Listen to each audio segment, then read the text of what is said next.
E-Live, comment je me nourris ? Une émission présentée par Alice Van Hoy, naturopathe et spécialiste alimentation vivante, végétale et gourmande.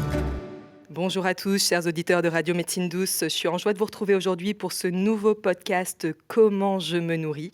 Aujourd'hui, on va s'attarder à la saison du printemps. Ça y est, on est rentré dans cette saison depuis le 20 mars. Donc l'idée dans ce nouveau podcast « Comment je me nourris », c'est de parler un petit peu des conseils qu'on peut donner en naturopathie au printemps. Et pour ce, j'ai à mes côtés un grand ami. Il est déjà venu plusieurs fois sur ce plateau. C'est le troisième podcast qu'on enregistre ensemble. Exact. Et donc, j'ai la joie d'accueillir à mes côtés Sabri Manoubi. Bonjour. Coucou Alice. Sabri. Salut Alice. Comment tu vas aujourd'hui ? Très bien. Ouais, ça va ? Ça va, ça va. Je sais que tu es en plein ramadan, donc on en parlera un petit peu là, à la fin du podcast. Avec plaisir. Donc tu es en plein jeûne aujourd'hui. C'est très courageux de venir enregistrer ce podcast malgré tout.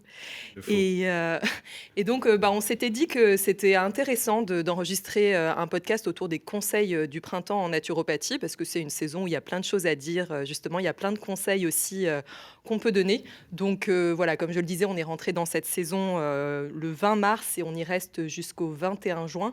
Toi, de prime abord, qu'est-ce que tu peux dire déjà sur le printemps ? Comment tu peux décrire cette saison, sa symbolique, etc. À la base, ce qui est intéressant, en fait, c'est que le printemps était la première saison de l'année. Et que on a décalé ça maintenant à fin décembre et du coup au 1er janvier. Mais en fait, le printemps, à la base, donc c'est vraiment le début de l'année. C'est justement là où la vie renaît, en fait. Et dans la nature, on observe que justement le temps se réchauffe, le soleil illumine la nature, les plantes retrouvent leur vie. Et du coup, c'est pour ça que c'est aussi une période, une saison où justement on va mettre en place de nouvelles résolutions. Donc on va, à la base, au printemps, on redémarre. Et si on veut faire un petit parallèle en médecine traditionnelle chinoise, le printemps, c'est la saison du renouveau. Donc ça, c'est... Voilà. Ouais, on parle souvent, on a fait récemment un live de recettes, etc., autour du printemps. Et on parle souvent de cette notion de grand ménage de printemps. C'est vrai que le printemps est associé un petit peu à cette espèce de grand nettoyage, mais à tout niveau. C'est-à-dire qu'on va se débarrasser des objets qui ne nous servent plus à rien, on va enlever la poussière qui traîne partout chez soi. Et surtout, on va aussi se concentrer sur notre milieu intérieur. C'est-à-dire qu'on est amené, on parle beaucoup de la détox de printemps, mais vraiment à se débarrasser aussi de toutes les toxines, etc. Le printemps vient après l'hiver où c'est une saison où on a tendance à faire des réserves, à manger une nourriture qui est très réconfortante. Avec pas mal d'excès. Exactement, il y a les fêtes de fin d'année et tout ça. Donc on a froid, on mange des choses qui vont vraiment nous réconforter, nous réchauffer. Et comme tu le disais, au printemps, les beaux jours reviennent, même si on est au printemps, il fait quand même bien froid là aujourd'hui. Mais en tout cas, on a un retour des températures plus clémentes. Et donc, on est aussi amené à avoir un autre mode de vie que celui qu'on a en hiver. On est plus souvent dehors, on est plus en mouvement. Et donc, il y a vraiment cette notion de se délester du superflu, de se délester de ce qu'il n'y a plus lieu d'être. Et il y a vraiment cette notion de renaissance, la sève qui recommence à monter dans les arbres, les fleurs qui sont en pleine éclosion, les oiseaux qui commencent à chanter, à s'aimer à nouveau. Donc, il y a vraiment toutes ces choses-là qu'on peut observer dans la nature. Et donc, toi, tu faisais ce parallélisme avec la médecine traditionnelle chinoise. Qu'est-ce qu'on peut dire sur cette saison du printemps, en plus sur la médecine traditionnelle chinoise ? Voilà, justement, ce qu'il faut savoir, c'est qu'en naturopathie traditionnelle holistique, on va avoir une vision du printemps qui est vraiment similaire et très ancrée justement dans les médecines traditionnelles chinoises et indiennes.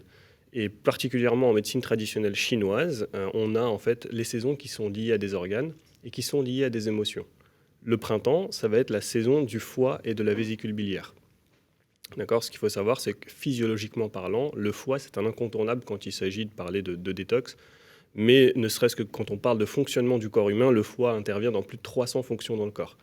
Donc là-dessus, c'est vraiment l'organe, j'ai envie de dire, qui est un peu l'orchestre. Physiologiquement, on peut dire que le foie, par exemple, il a quelques rôles comme notamment gérer les toxines issues de la digestion. D'accord ? Donc quand on va s'alimenter, on va avoir des déchets, c'est le foie qui va devoir les gérer. Il va aussi être à l'origine du stockage de l'énergie, notamment sous forme de glycogène. On en avait parlé quand on parlait du sucre sur un autre podcast. Et également, c'est lui qui va aussi produire les protéines qu'on retrouve dans le sang. Il va aussi avoir une autre fonction, c'est qu'à la base, sa fonction la plus importante, comme on parlait tout à l'heure de détox, c'est également la détoxification du corps. Et le foie, en fait, c'est véritablement un filtre. Donc il est là vraiment pour gérer à la fois les toxines produites par le corps, qu'on appellera endogènes, et les toxines exogènes, qui sont vraiment produites à travers l'alimentation, les différents polluants. Donc le foie va vraiment être le filtre qui va permettre au corps en fait, de se nettoyer. Bien sûr, il y a aussi d'autres organes qu'on appelle les émonctoires qui participent, mais le foie en est un précurseur. Et du coup, là où ça devient intéressant, c'est quand, comme je le disais, en médecine traditionnelle chinoise, donc on a les saisons qui sont liées aux organes, mais également liées aux émotions. Et au niveau émotionnel, on sait que la loge du foie et de la vésicule biliaire, elle est liée aux émotions telles que la colère, telles que la frustration, les non-dits, les ressentiments. Et la saison du printemps, c'est également donc une saison qui est à l'origine aussi pour drainer nos émotions. Parce que la loge du foie et de la vésicule biliaire, c'est également le siège de ce qu'on appelle l'âme psychique en médecine traditionnelle chinoise. L'âme psychique, elle est à l'origine de la prise de décision, mais elle est également à l'origine du rééquilibrage émotionnel. Donc, en fait, ce qu'il faut retenir en médecine traditionnelle chinoise par rapport au printemps, et notamment par rapport au foie spécifiquement, c'est que véritablement, le foie, il est là pour drainer à la fois nos toxines, nos déchets, mais à la fois aussi pour drainer nos émotions. Donc vraiment, le printemps, c'est une saison où il y a beaucoup de mouvements. On a d'ailleurs aussi, je ne l'ai pas précisé, mais il y a l'élément bois qui est associé justement au printemps en médecine traditionnelle chinoise. Et l'élément bois est à l'origine aussi de l'expansion et du mouvement. Donc c'est vraiment ça symbolique. Et donc du coup, l'intérêt vraiment de se dire, c'est qu'au printemps, si on souhaite faire une détox holistique, donc pour travailler sur le plan physique et sur le plan émotionnel notamment, on a tout intérêt à prendre soin du foie et de la vésicule biliaire. Donc, si je peux ajouter autre chose, c'est qu'en médecine traditionnelle chinoise et en naturopathie, donc forcément, l'alimentation va jouer un rôle primordial. Et en médecine traditionnelle chinoise, on va avoir aussi des saveurs qui vont être là pour justement stimuler ou justement calmer certaines énergies. Donc au printemps, comme tu disais tout à l'heure, c'est la saison où la sève augmente, d'accord ? Donc c'est l'énergie qui monte, c'est l'énergie yang. Et en médecine traditionnelle chinoise, si on souhaite justement renforcer la loge du foie et de la vésicule biliaire, donc stimuler cette énergie montante, on aura tendance à aller vers des saveurs piquantes, d'accord ? Comme le gingembre, comme le piment, comme le poivre, comme les plantes aromatiques. Et si au contraire, on est justement avec une vitalité qui n'est pas au top et qu'on a déjà cette énergie yang qui est très agitée, on aura tendance à vouloir calmer, donc parce qu'on va toujours chercher l'équilibre entre le yin et le yang, et on va utiliser une saveur acide qui, elle, va calmer justement. Donc d'où l'intérêt en fait de s'auto-jauger, de faire sa petite analyse et de voir effectivement, est-ce que moi là actuellement j'ai une bonne vitalité, je me sens bien, alors c'est le moment de stimuler cette énergie-là, d'accompagner. Et à ce moment-là, je vais plutôt aller vers des saveurs piquantes. Par contre, au contraire, est-ce que là actuellement j'ai de la frustration, de la colère, ça peut aussi se manifester par des maux de tête, des migraines, etc. Est-ce que c'est le moment pour moi de stimuler cette énergie qui est déjà agitée ? Alors bien au contraire, je vais plutôt freiner, je vais calmer, je vais rééquilibrer, parce que ce n'est pas le moment pour moi justement d'exciter quelque chose qui est déjà agité. Mais c'est hyper intéressant ce que tu nommes. Et pour revenir au point des émotions, finalement, c'est vrai qu'en ce moment, il y a plein de gens qui peuvent ressentir de la colère. Enfin, c'est une énergie, enfin, c'est une émotion même qu'on ressent assez présente. Et donc, ce qu'on peut inviter les auditeurs à faire, c'est vraiment de ne pas refouler ces émotions afin qu'elles ne se retournent pas contre eux. Hein, et vraiment d'extérioriser. C'est une saison où on sort tout, là. On sort vraiment à la fois les toxines, les émotions refoulées. On ne garde rien à l'intérieur. C'est ça, quand on garde, faut s'imaginer en fait que même si on arrive à l'ôter mentalement, c'est-à-dire qu'on arrive à avoir une illusion de finalement tout va bien, si on garde et on refoule certaines émotions telles que la colère, ça va nous ronger de l'intérieur. Et ça, c'est aussi physiologiquement parlant un facteur de stress énorme, des tensions, de l'irritabilité. Donc voilà, tout ça, ça va justement, j'ai envie de dire, pulluler à l'intérieur si on ne va pas mettre en place des solutions pour l'exprimer, pour l'évacuer. Donc c'est tout l'intérêt justement de cette saison. Alors, tu as commencé à aborder la question de l'alimentation là, avec les saveurs en médecine traditionnelle chinoise. Il se trouve que la nature est vraiment bien faite aussi si on regarde un petit peu tout ce que nous offre Mère Nature au moment de la saison du printemps. On a beaucoup de jeunes pousses, on a les plantes sauvages là, qui sont en effervescence, le pissenlit, l'ail des ours. On peut aussi observer le plantain, les orties aussi qui commencent à être là à foison dans les forêts. Donc, quelque part, toutes ces plantes-là, elles ont aussi des propriétés très dépuratives, détoxifiantes, alcalinisantes. Est-ce que tu peux nous en dire un petit peu plus sur toute cette palette d'aliments que nous offre la saison du printemps ? Oui, alors là, on va aussi parler de la vision naturopathique de l'alimentation et de la détox. Et effectivement, On veillera notamment pour rééquilibrer un petit peu les excès qu'on a eus à la saison précédente, c'est-à-dire l'hiver. On veillera au printemps, justement. Alors, encore une fois, tout ça, c'est relatif à la vitalité de chacun. Donc, nous, on parle de manière générale, mais on doit individualiser cela. Et l'intérêt, c'est qu'au printemps, c'est le temps du mouvement, c'est le temps du ménage. Et on va retrouver dans la nature, justement, plein d'aliments qui vont être riches en chlorophylle, qui aura un impact assainissant au niveau du système digestif, qui accompagnera aussi la fonction hépatique, notamment de drainer, comme on l'a expliqué tout à l'heure. Et on va retrouver aussi toute une richesse en minéraux qui vont être aussi importants, à la fois pour reminéraliser, parce que c'est important aussi de passer par une période où on va nettoyer, mais on a tout intérêt à avoir ce qu'il nous faut, donc le carburant nécessaire à ce nettoyage. Et du coup, on va retrouver tout un tas de minéraux, d'antioxydants, de vitamines dans ce type d'aliments, notamment je pense aussi beaucoup à la vitamine C, qui vont justement accompagner le corps dans cette élimination des déchets. Parce qu'il faut savoir que quand on entame une phase dite de détox, on peut passer par des phases où justement le corps est surchargé momentanément. Et c'est ce qu'on appelle des phases de crise curative. C'est-à-dire que le corps, quand c'est le moment de faire le ménage, forcément, il risque d'avoir un peu de poussière, un peu de déchets un peu partout, le temps de faire le ménage et d'évacuer ça par les portes de sortie. Et du coup, l'intérêt, c'est de se dire, à ce moment-là, pour pas justement submerger le corps, donc on a tout intérêt à ce que ce dernier ait les carburants nécessaires pour entreprendre ce ménage. On ne va pas faire le ménage quand on est complètement HS. Donc l'intérêt, c'est d'avoir de l'énergie, et à ce moment-là, on fait un grand ménage chez soi, et donc dans son corps. Alors c'est très intéressant là, cette question de la détox, parce que c'est vrai qu'aujourd'hui, détox, c'est un mot qui est un petit peu galvaudé, on l'utilise dans tous les contextes sans vraiment savoir exactement ce qu'il veut dire. Donc détoxification de l'organisme, quelque part, c'est se débarrasser des toxines. Mais s'il y a bien un point fondamental aussi en naturopathie, c'est que tous les organismes ne sont pas propices à faire une détox forcément poussée. Ça va dépendre du terrain de la personne, aussi de l'état. On parlait tout à l'heure des émonctoires, et je pense que ce serait important d'approfondir un petit peu ce point.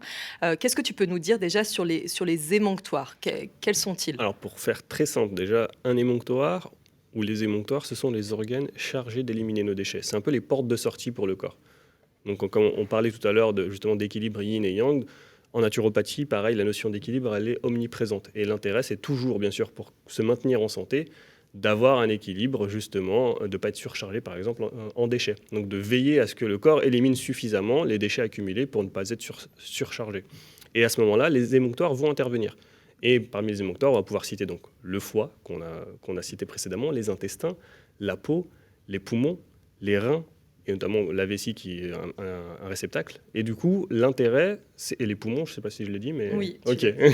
Et du coup, l'intérêt, c'est de venir stimuler ces émonctoires-là. Alors, une méthode extrêmement simple, et d'ailleurs qui, je pense, va très bien avec le printemps, pour renforcer tous ces émonctoires-là, pour les stimuler, l'exercice physique. Et au printemps, généralement, avec le temps qui se réchauffe, les gens, avec leurs nouvelles résolutions pour se préparer à l'été, ont généralement plus d'activité physique au quotidien. Et du coup, l'intérêt, c'est d'avoir cette activité physique qui va venir relancer les humeurs, donc la circulation des humeurs, et qui va aussi réchauffer le corps, puisqu'on a besoin aussi d'être chaud pour pouvoir éliminer, d'où l'intérêt de travailler, par exemple, tous les émonctoires avec tout simplement l'activité physique.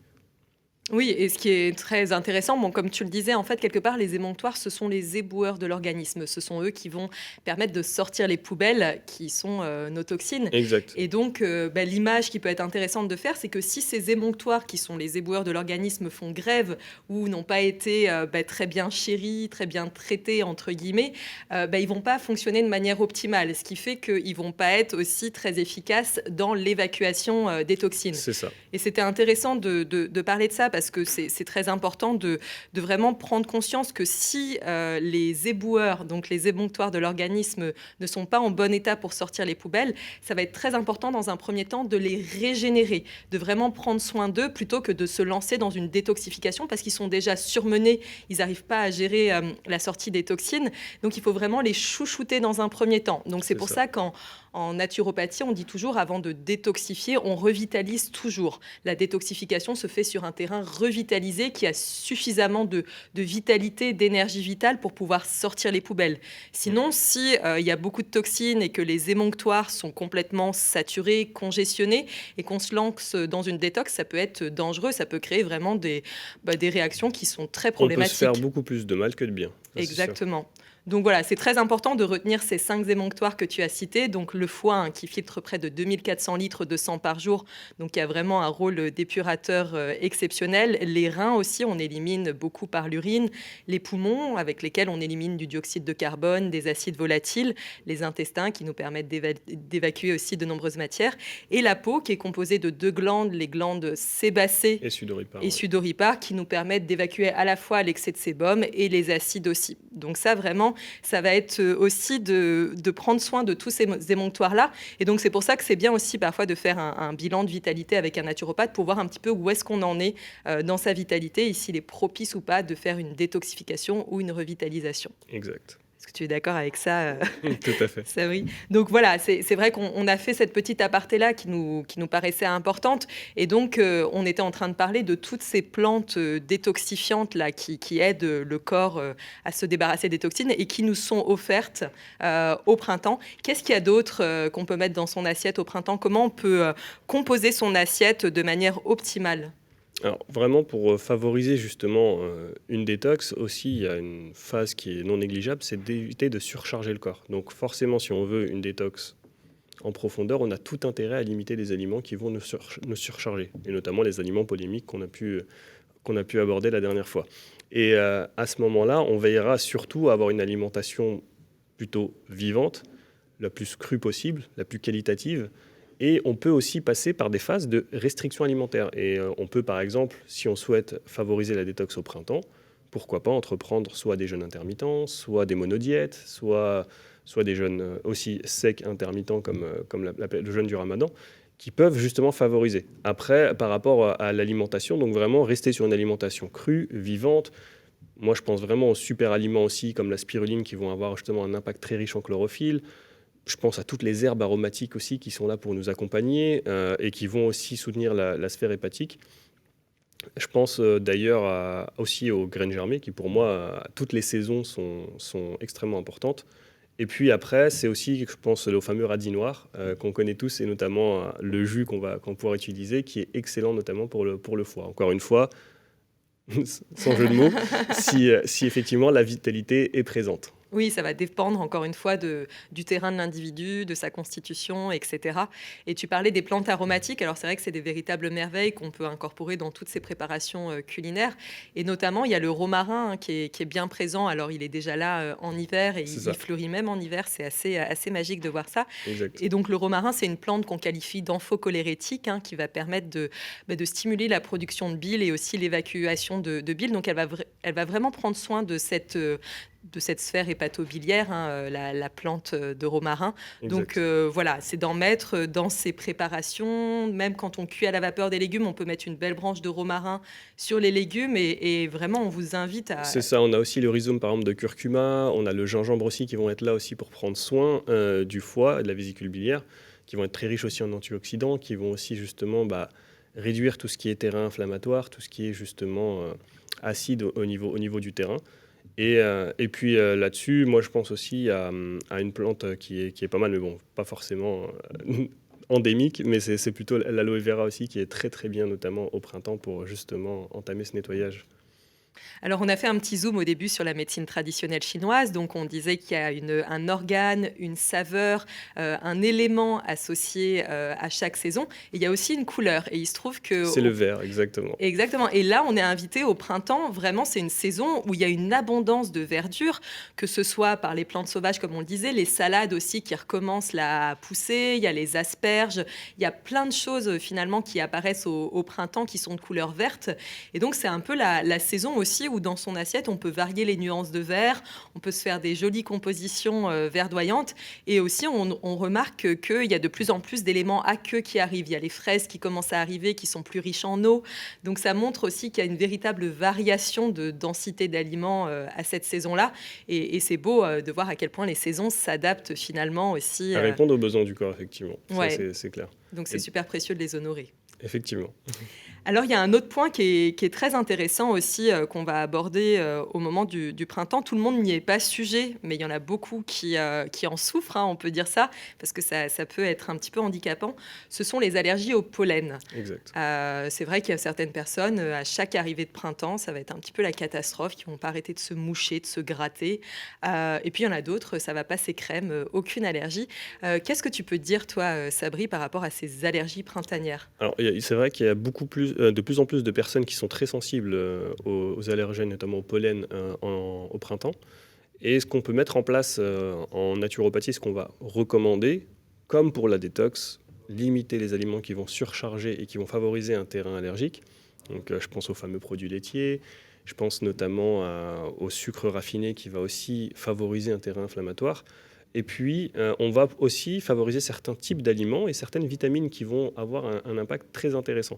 Je pense déjà la base vitamine C, qui est vraiment excellente pour justement avoir un impact antioxydant qui va justement calmer les phases d'allergie. On a aussi les oméga 3 qui vont avoir un impact aussi anti-inflammatoire. Là aussi, c'est extrêmement intéressant de les favoriser. Donc, on peut les retrouver dans les huiles végétales, par exemple l'huile de colza, l'huile de lin, l'huile de cameline. Et on va aussi les retrouver dans les poissons, donc dans les peaux. Et on va avoir aussi, justement, anciennement appelée vitamine P, la quercétine, qui est justement un pigment, un flavonoïde, qui est un antioxydant, qu'on va retrouver dans les végétaux, donc dans les plantes, dans les fruits, dans les légumes. C'est ce qui va donner la couleur. Et la quercétine, en fait, on s'est rendu compte en médecine traditionnelle, et d'ailleurs même aujourd'hui en pharmacie, on va le recommander pendant les périodes allergiques, parce que c'est un antihistaminique. Et du coup, ça va calmer les phases allergiques. Donc du coup, si on peut, pour les personnes qui sont très sensibles au printemps, on va le recommander, une association par exemple d'aliments riches en oméga 3, d'aliments riches en quercétine. Pour la quercétine, par exemple, un aliment très basique, un condiment d'ailleurs qu'on retrouve souvent, c'est le capre, qui est très riche en quercétine. Donc on peut facilement se recharger en quercétine à travers l'alimentation.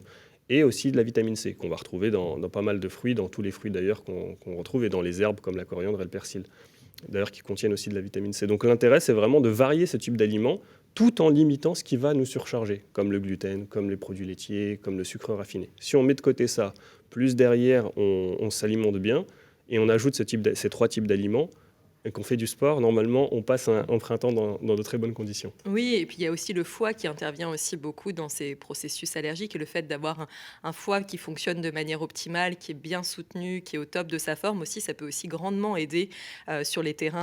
Exactement, c'est lui qui va justement rééquilibrer le terrain de la personne et qui va se charger d'éliminer les déchets. Et généralement, il y a on peut créer aussi une crise allergique, donc notamment avec les graminées, mais on peut aussi la déclencher avec des éléments externes qu'on va retrouver justement dans le sang. Et du coup, l'intérêt, c'est que le foie, lui, puisse être dans les bonnes conditions pour filtrer, faire barrière à ça et limiter justement les réactions allergiques et immunitaires et inflammatoires du corps. On en revient toujours au foie finalement, hein. Il est toujours sur la vedette du podium. Je ne sais pas si ça se dit cette expression, la vedette du podium. Le top du podium. Beaucoup de mal en ce moment à s'exprimer, hein, mais ça va. Je pense qu'on se fait comprendre. Et c'est vrai qu'il y a un autre réflexe, un autre bon réflexe quand on parle d'allergie au pollen, c'est de bien se rincer le soir, de prendre une bonne douche aussi pour éviter qu'il y ait des pollens résiduels qui puissent, chez les personnes sensibles, reprovoquer des formes d'allergie. Donc Exactement. ça, c'est aussi un petit geste à C'est ça, avoir. et il y a aussi un petit geste en parlant de rituel qu'on va par exemple prendre aussi en médecine traditionnelle indienne cette fois-ci, c'est la yota. Donc en fait, on va venir se laver le nez, donc les sinus, avec un peu d'eau salée par exemple le matin pour justement vraiment nettoyer et limiter justement l'impact des allergènes au quotidien. Ah oui, ça c'est super. En effet, on peut faire avec du quinton ou tout simplement avec de l'eau et du gros sel. Donc, Exact. une autre petite astuce.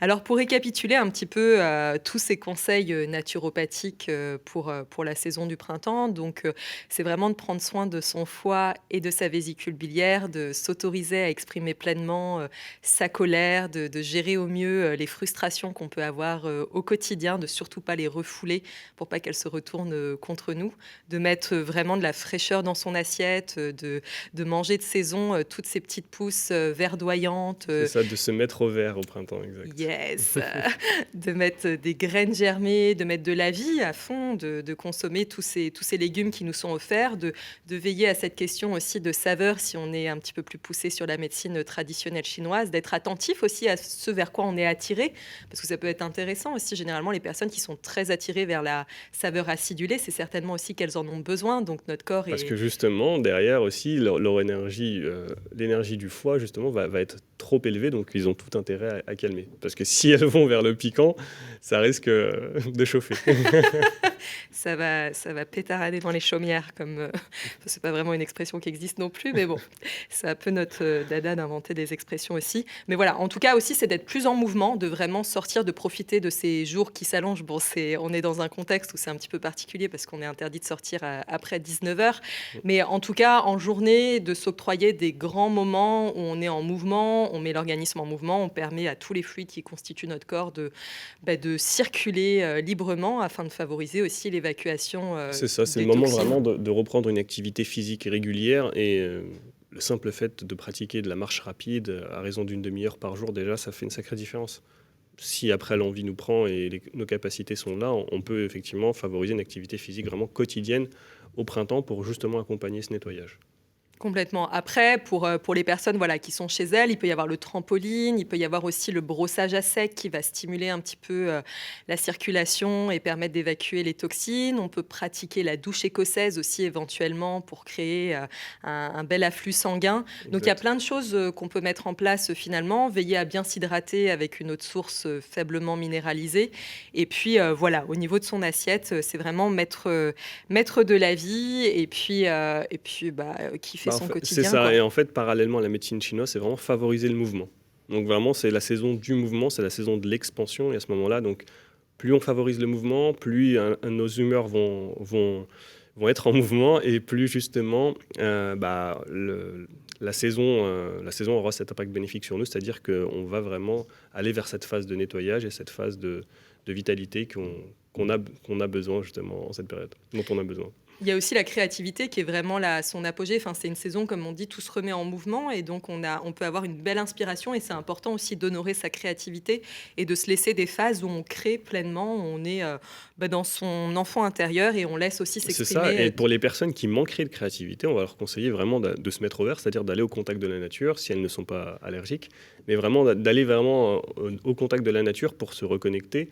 Et c'est à ce moment-là aussi que va renaître aussi l'énergie créatrice. Et à ce moment-là, on va aussi travailler là-dessus au niveau émotionnel et mental. Bon, en tout cas, voilà plein de beaux conseils pour cette saison du printemps. Et j'avais à cœur aussi de faire une petite aparté là, en cette fin de podcast pour parler un peu du ramadan. Parce qu'il se trouve que cette année, le ramadan tombe au moment du printemps. Exact. Donc toi, tu pratiques le ramadan depuis toujours, Sabri. C'est ça. Est-ce que tu peux nous en dire un petit peu plus sur cette pratique Exact. Alors, c'est un mois sacré en islam. Et le ramadan, en fait, donc c'est, si on prend juste l'aspect... physiologique, c'est un jeûne sec intermittent. D'accord ? Et en termes de jeûne sec intermittent, on va avoir les bénéfices d'un jeûne sec et aussi du jeûne intermittent, c'est-à-dire qu'on va avoir l'aspect aussi réconfortant du fait qu'on va rompre le jeûne au coucher du soleil. Donc l'intérêt, c'est de rester en jeûne. Après, tout dépend de l'endroit où on se trouve sur Terre, mais généralement, on va jeûner une bonne partie de la journée. Et quand c'était en été et au mois de juin, on jeûnait vraiment... plus de 15 heures par jour. Donc effectivement, ça fait des journées à rallonge. L'intérêt vraiment de cette période-là et du ramadan, donc sur l'aspect physiologique, c'est qu'on va retrouver les avantages du jeûne, qui, comme on l'a dit tout à l'heure, comme l'exercice physique, est un moyen extraordinaire de stimuler tous nos émonctoires. Donc c'est une économie d'énergie, notamment qu'on va économiser parce qu'il n'y a pas de processus digestif. Et cette énergie-là va être réutilisée dans le corps pour justement se régénérer. Donc c'est un gain d'énergie vitale inestimé. Et l'intérêt, c'est de se dire que, encore une fois, comme pour la détox, le jeûne sera recommandé ou non en fonction du profil de la personne. Si on a de la vitalité, si on se sent bien, il vaut mieux entreprendre un jeûne si on en a l'envie, bien sûr. C'est toujours aussi important d'en avoir envie. Et du coup, donc, physiologiquement parlant, donc, le jeûne, ça a vraiment cet impact-là de régénération. Donc plus on pratique des jeûnes de manière continue, et mieux c'est pour l'organisme. Après, là où justement il serait intéressant aussi de sensibiliser les gens, c'est que même si on jeûne toute la journée, on a tout intérêt à faire attention à ce qu'on va manger lorsqu'on reprend l'alimentation.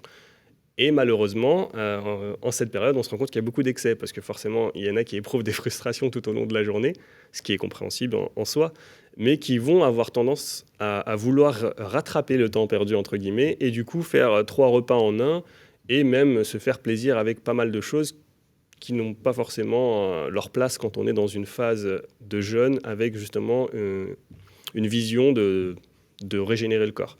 Donc, d'où l'intérêt vraiment dans cette période-là, si on veut au maximum profiter des bienfaits du jeûne, de favoriser une alimentation justement saine, et donc de limiter, comme on l'a dit pour la détox, les aliments qui vont nous surcharger, donc la famille des produits laitiers, la famille des sucres raffinés, le gluten. Donc si on peut se passer durant 1 mois de ces aliments-là qui ont tendance à surcharger le corps, et mettre au profit justement une alimentation plutôt vivante, plutôt crue, qui va justement régénérer le corps et amener justement tout un tas de minéraux, d'antioxydants, de vie pour nos cellules, c'est tout bénef en fait. En 1 mois, on peut vraiment se régénérer comme jamais, et d'où l'intérêt justement de mettre l'accent là-dessus.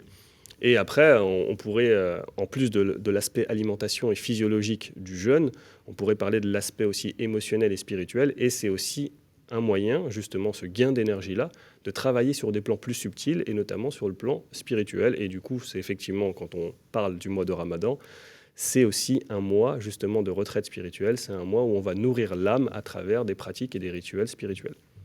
Waouh!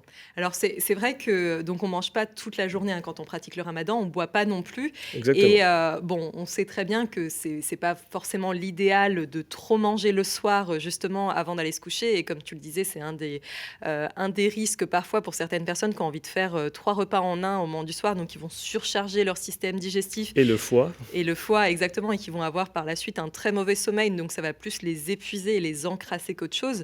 Donc peut-être c'est ça. Et si on veut une image, en fait, c'est un peu comme quelqu'un, par exemple, qui passe l'aspirateur dans les moindres recoins chez lui, en fait.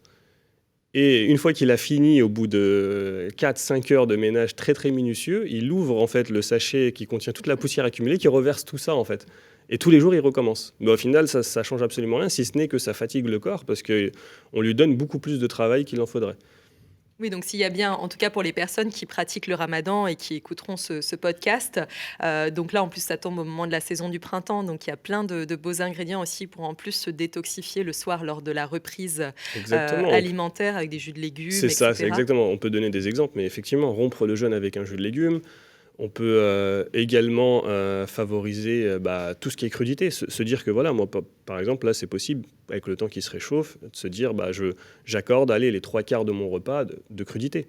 C'est tout à fait envisageable. Et puis, favoriser aussi tout ce qui va être aqueux. Donc, les soupes, à la rigueur, on peut vraiment aussi favoriser. Pourquoi ? Parce qu'on a besoin d'hydratation. Et surtout, de veiller à une bonne qualité d'eau. Parce que si on garde, par exemple, une eau qui est chargée en toxines, pareil, c'est le même principe, c'est-à-dire qu'on va se surcharger en cette période-là. Et si on va favoriser une eau riche en minéraux, pareil, on ne pourra pas éliminer au maximum les déchets durant la phase de jeûne. Donc du coup, vaut mieux favoriser par exemple une bonne hydratation. Et par une bonne hydratation, j'entends une eau qui est peu chargée en minéraux. Et du coup, on peut aller vers des eaux au moins avec des résidus à sec à 180 degrés, inférieurs à 300 mg. De préférence, moi ce que je conseille, c'est plutôt inférieur à 50 mg. En cette période-là, ça sera tout bénef. Et on veillera à reminéraliser le corps à travers l'alimentation. Donc ne pas se dire que je vais me priver de minéraux dans l'eau, mais on peut très bien les trouver dans les jus de légumes, dans les oléagineux également. Donc voilà, l'intérêt, c'est vraiment de se dire, je profite de ce mois-là pour investir pour ma santé, en fait, tout simplement. Et je vais favoriser que des aliments qui sont bénéfiques. Ça sera tout bénéf à la fois pour le corps, mais aussi pour le mental et pour l'esprit. Parce que quand on se surcharge le soir, toute l'énergie va dans la digestion et on n'a plus l'énergie nécessaire pour pratiquer autre chose, en fait, et d'autres activités. Donc le mental lui-même est perdu et surchargé. Donc d'où l'intérêt vraiment d'en profiter pour s'alléger au maximum en cette période. Alors j'aimerais juste refaire un petit zoom là sur la question de l'eau, parce que pour les auditeurs qui n'ont pas écouté tous les podcasts qui concernent l'eau, etc., tu parlais de résidus à sec. Donc Exact. ça, c'est une information qui se trouve sur l'étiquette des bouteilles d'eau de source qu'on trouve en magasin. Exact. Et pour le décrire un petit peu, ce résidu à sec, c'est ce qui va rester dans le fond de la bouteille quand toute l'eau se sera évaporée. Donc on parle d'une température à 180 degrés. C'est ça. Donc on fait évaporer tout le contenu de la bouteille à 180 degrés et il y a un résidu qui se trouve dans chaque eau. Et moins le résidu sera élevé, mieux cette eau conviendra à l'organisme, parce que s'il y a bien quelque chose à retenir avec l'eau, c'est qu'elle n'est pas importante par ce qu'elle apporte, mais par ce qu'elle emporte. Elle a un vrai rôle d'éboueur aussi à jouer dans l'organisme. Elle va Exact. choper toutes les petites toxines sur son passage pour ensuite les éliminer via la voie rénale, via la voie cutanée.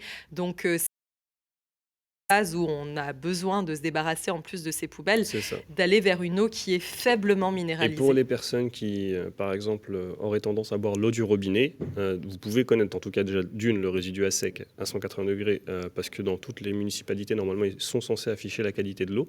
Et puis, on veillera aussi surtout à filtrer cette eau-là, parce qu'elle est chargée en résidus médicamenteux, en toxines, en chlore également, qui sont vraiment très néfastes pour le corps. Complètement. En tout cas, Sabri, toi, tu as réalisé une petite vidéo qu'on peut visualiser sur le Ramadan pour ceux qui ont envie de voir tes conseils aussi C'est ça. en live, sachant que le Ramadan peut se dérouler à toute saison de l'année. Là, il se trouve que Chaque c'est- année, en fait, exactement, comme c'est basé sur le calendrier lunaire, donc on a justement un décalage d'environ plus ou moins 15 jours chaque année.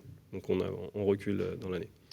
Voilà, en tout cas, pour les personnes qui ont des questions à ce sujet-là, n'hésitez pas à les poster en commentaire. Et puis, de toute façon, on met ton site internet aussi, Sabri, pour aller retrouver toutes les vidéos que tu as créées, et notamment sur cette thématique. Mais ça nous paraissait bien de faire cette petite aparté sur le Ramadan, étant donné qu'on est en plein dedans. Et puis, je te remercie beaucoup, Sabri, pour ce moment d'échange, de partage, toujours au top. Et on espère, chers auditeurs, que ce podcast vous aura plu, vous aura permis de prendre conscience de l'importance là, de chouchouter votre foie, votre vésicule biliaire en cette période de printemps, et puis surtout de mettre de la vie dans votre assiette et aussi dans vos boissons. Il y a les fameux jus de légumes dont on a parlé un petit Et peu. surtout de vous exprimer. Oui, complètement. De tout laisser sortir, de ne pas refouler, parce que sinon ça se retourne contre vous. D'ailleurs, en ce moment, on a un masque, donc c'est difficile dans l'image de s'exprimer. Donc d'où encore plus ce sentiment de frustration qu'il faut évacuer. Oui, c'est vrai qu'il y a énormément de colère. Enfin, on sent, là on est à Paris en ce moment, il y a quand même une énergie qui est assez électrique, et je trouve que comparé aux autres années, c'est très palpable, parce que c'est comme si on était vraiment enfermé et empêché de s'exprimer pleinement comme on le voudrait. Et puis bon, il y a aussi une liberté d'expression qui est un petit peu restreinte en ce moment, donc ça devient compliqué de dire ce qu'on pense, et ça crée beaucoup de frustration. Donc c'est important de trouver des moyens justement pour sortir ces frustrations et surtout pas les garder en soi. Donc, tout à fait. Donc voilà, en tout cas, nous, on va s'atteler à ça, Sabri, de laisser tout sortir et de s'exprimer pleinement. Et puis, on vous souhaite de faire de même, chers auditeurs. Merci encore, Sabri, pour Merci ce à beau toi. moment. On retrouve toute ton actualité sur ton site internet qui sera indiqué en barre d'informations. Et puis, on invite grandement les auditeurs, encore une fois, s'ils ont des questions, que ce soit sur ce qu'on a nommé par rapport au printemps ou au Ramadan, de nous les écrire aussi en barre de commentaires. Et on vous souhaite tous un très, très beau printemps, riche en créativité. Exact. Et surtout un beau ménage pour vous délester de ce qui n'a plus lieu d'être dans vos vies. Voilà, prenez soin de vous, très chers auditeurs, et Sabri, à très très bientôt. À très bientôt. E-Live, comment je me nourris ? Une émission présentée par Alice Van Hoy, naturopathe et spécialiste alimentation vivante, végétale et gourmande.